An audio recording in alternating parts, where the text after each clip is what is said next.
Agora é um assunto que traz muita ansiedade para quem tem criança em casa, de olho na retomada das aulas presenciais do ensino fundamental e médio, que causa muita preocupação, né?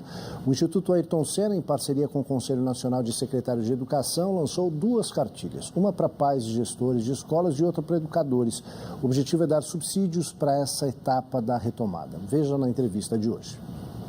Emílio Munaro, bem-vindo ao Jornal da Tarde, obrigado pela tua participação com a gente.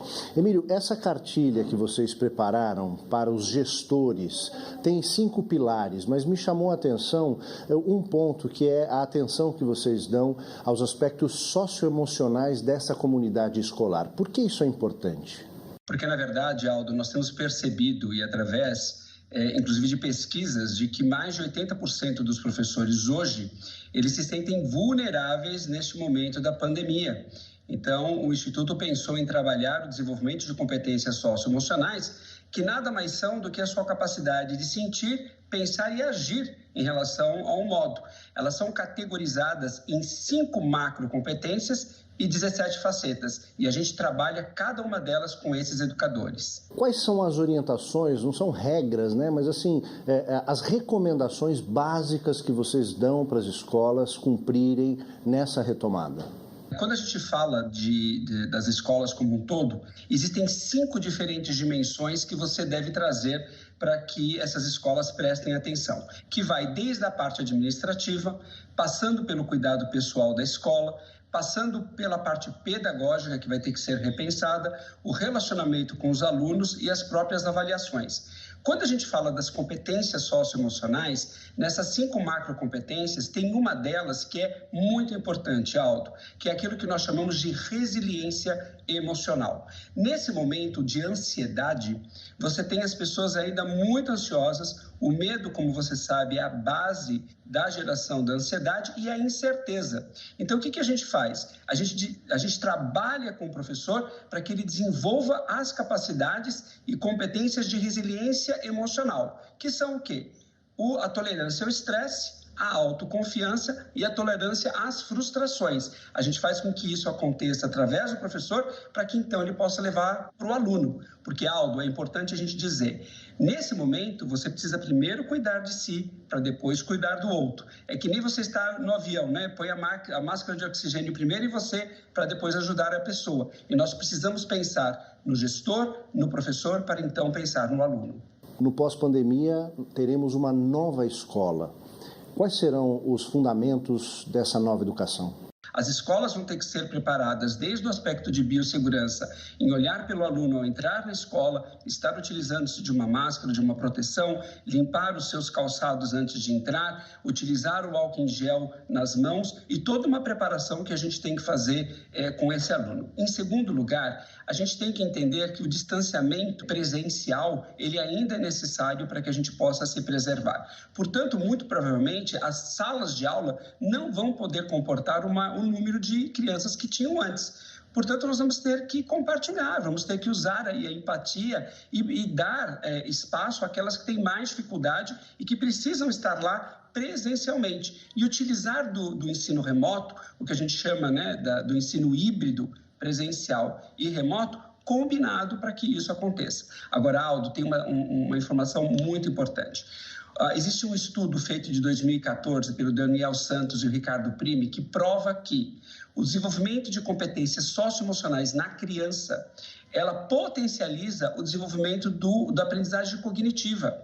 Então é isso mesmo. Se o meu filho está mais preparado emocionalmente, ele vai aprender mais. Essa pesquisa diz que em crianças com competências socioemocionais desenvolvidas, você adiciona 3 meses e meio de aprendizado cognitivo. É aí que a gente vai recuperar o tempo perdido. E, claro, para finalizar, as avaliações. As avaliações deverão refletir aquilo que tem que ser feito. E, Aldo, quem acha que o ano letivo vai terminar em 31 de dezembro de 2020 está enganado. O ano de 2020 e 2021, eles devem ser agregados para que ele seja um período só de aprendizagem. É um ano perdido? Não é um ano perdido. O que a gente tem que lembrar é o seguinte, todo e qualquer espaço pedagógico de aprendizagem com o aluno é importante, todo e qualquer. Qualquer experiência com o aluno, principalmente aqueles que estão nos anos iniciais, no período da alfabetização.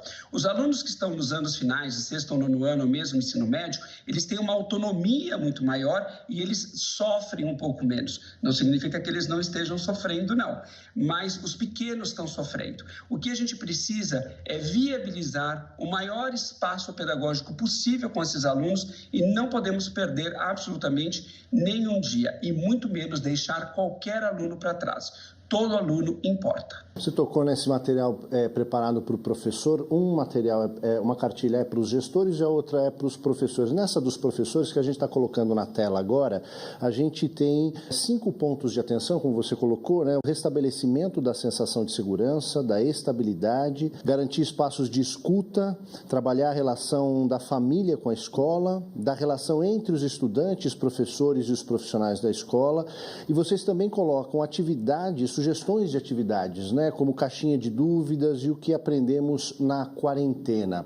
Tudo isso para, fortalecer esse papel do professor em sala de aula. Agora, com toda essa experiência, o professor ganha uma dimensão ampliada, né, nessa retomada e na vida dessas famílias?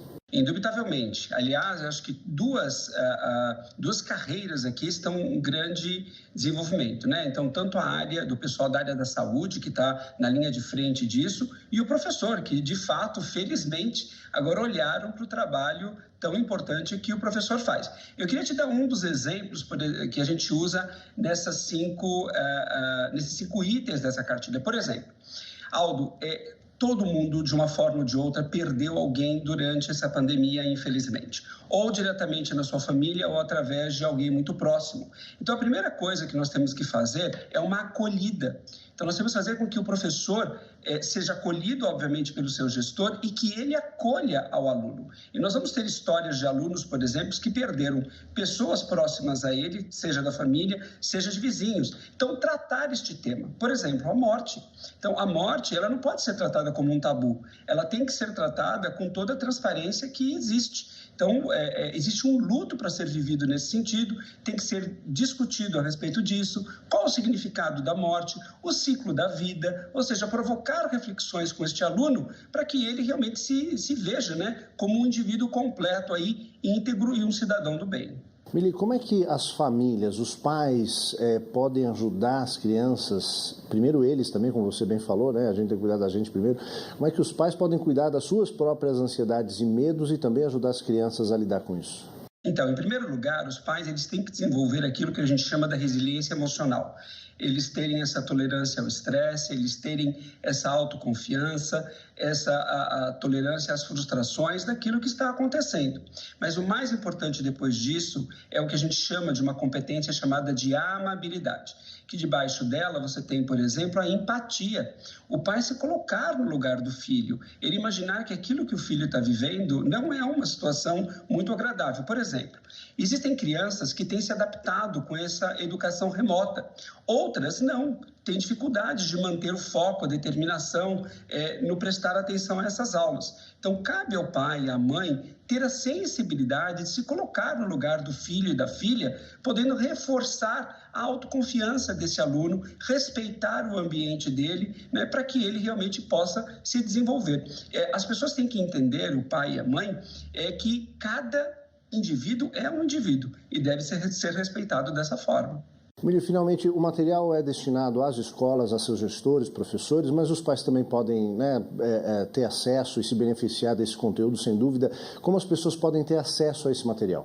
Hoje, você entrando no site do Instituto, www.institutoayrtonsenna.org.br, você vai ter ali uma plataforma de apoio às famílias, de apoio à sociedade como um todo, de como agir, o que é que eu devo aprender, o que é que eu posso fazer em casa, como é que eu posso me desenvolver. E mais, Aldo, a gente criou uma série de lives chamada Volta ao Novo. É uma parceria do Instituto Ayrton Senna com o CONSED, o Conselho Nacional de Secretários Estaduais de Educação. Todos os pais, todos os familiares, toda a sociedade está convidado a participar conosco. Elas acontecem a cada 15 dias e elas começaram agora em julho e vão até setembro. Lá no site tem isso. A próxima vai acontecer agora, nesta quinta-feira, dia 30 de julho, às 16 horas, horário de Brasília. Todos são muito bem-vindos através dos canais de redes sociais do Instituto Ayrton Senna. Emílio, muito obrigado pela tua participação aqui no Jornal da Tarde. Até uma próxima. Sou eu quem agradece, uma boa tarde para todos e até a próxima.